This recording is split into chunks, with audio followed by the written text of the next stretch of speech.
जनता की तरफ से एक प्रश्न है जी।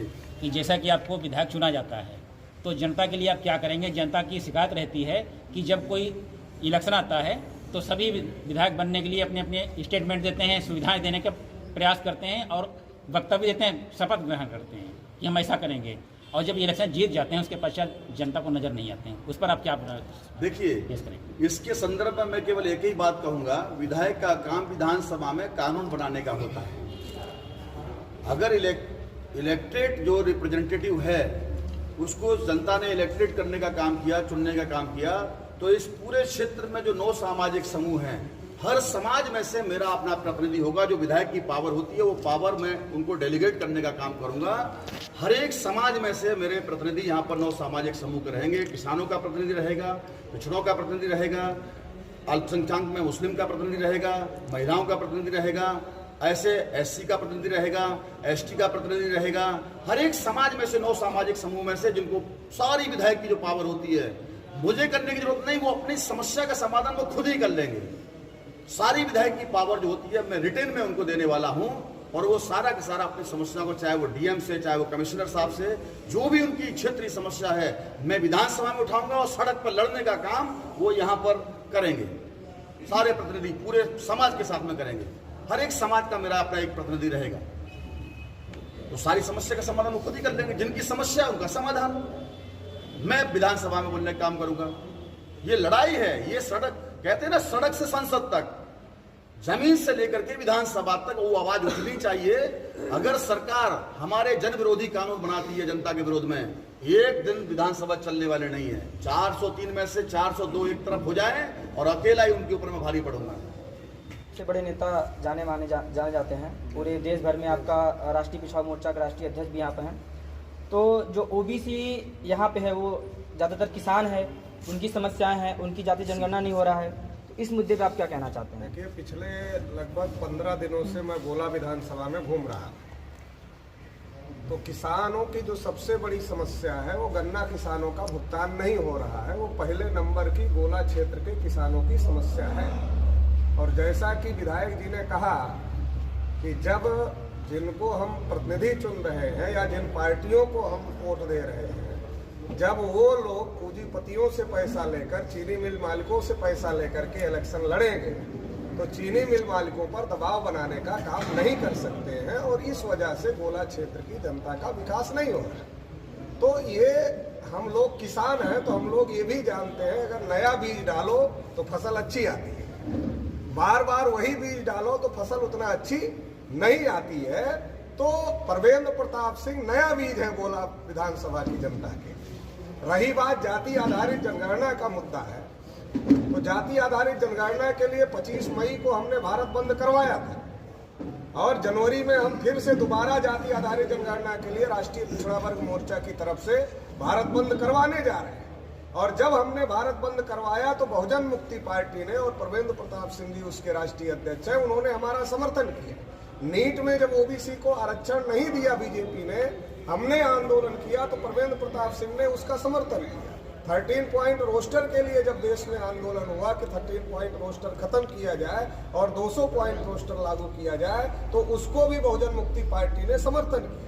तो पिछड़े वर्ग की जो हर लड़ाई है, उस हर लड़ाई में बहुजन मुक्ति पार्टी राष्ट्रीय पिछड़ा वर्ग मोर्चा के साथ पूरी ताकत के साथ खड़ी रहती है। माननीय परवेंद्र प्रताप सिंह जी, जो कि बहुजन मुक्ति पार्टी के राष्ट्रीय अध्यक्ष हैं और गोला विधानसभा से प्रत्याशी हैं, वो पूरी ताकत के साथ खड़े रहते हैं। अगर वो पूरी ताकत के साथ और उनकी बहुजन मुक्ति पार्टी पूरी ताकत के साथ पिछड़े वर्ग के मुद्दों को लेकर राष्ट्रीय पिछड़ा वर्ग मोर्चा के साथ खड़ी रहती है, तो ये पूरे ओबीसी समाज का दायित्व है, पिछड़े वर्ग का दायित्व है। और इसलिए मैं खुद दिल्ली से अपने सारे कार्यक्रम पोस्टपोन करके मैं खुद ही यहाँ आकर के गांव-गांव में कैंपेन कर रहा हूँ, और गांव-गांव में बहुत बड़े पैमाने पर पिछड़े वर्ग के लोगों का समर्थन मिल रहा है। हमारे बहुत साथी यहाँ पर बैठे हैं, उनको पता है कि कितने बड़े पैमाने पर पिछड़े वर्ग के लोगों का समर्थन यहाँ पर मिल रहा है।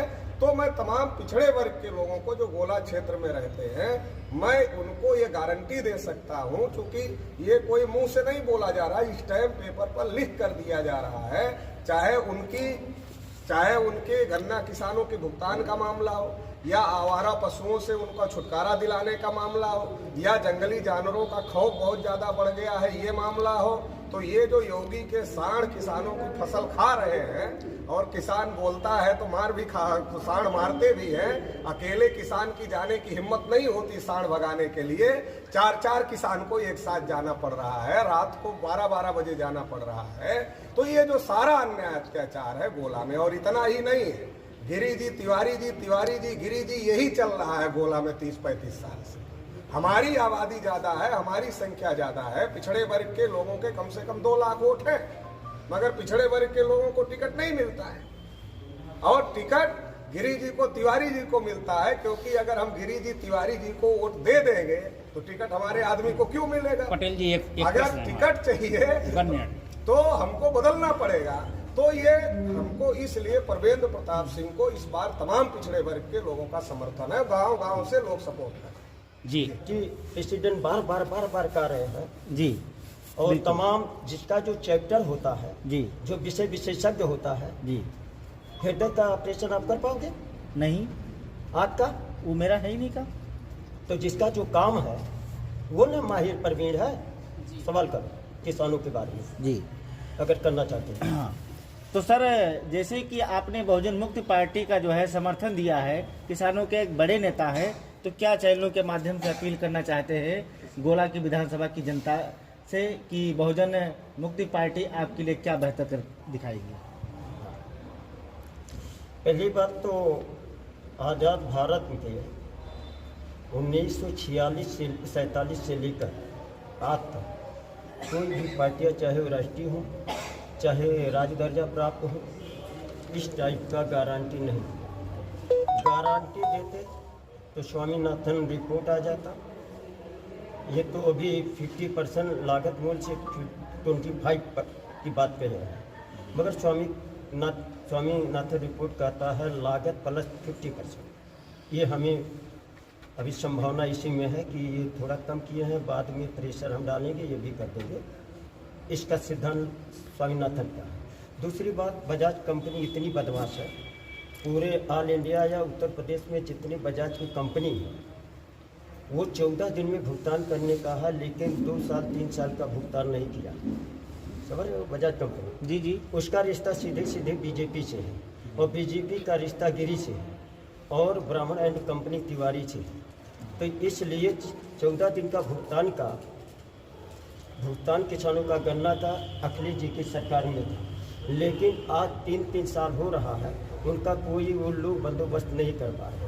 लेकिन ये स्टाम्प पेपर से लगता है बंदोबस्त कर देंगे, ये भुगतान नहीं करेंगे तो राष्ट्रीयकरण कर देंगे, ये किसानों का हो जाएगा मिल ही। समझ रहे हो? और दूसरी बात, जो हमारा पशुओं का बंदोबस्त है उसका सही तरीका ये है, हमारा भूमि उर्वरा भी हरासमेंट में जा रहा है जी, और हमारे जो गोवंश थे उसका भी हरासमेंट ये भारत सरकार और योगी आदित्यनाथ सरकार का है।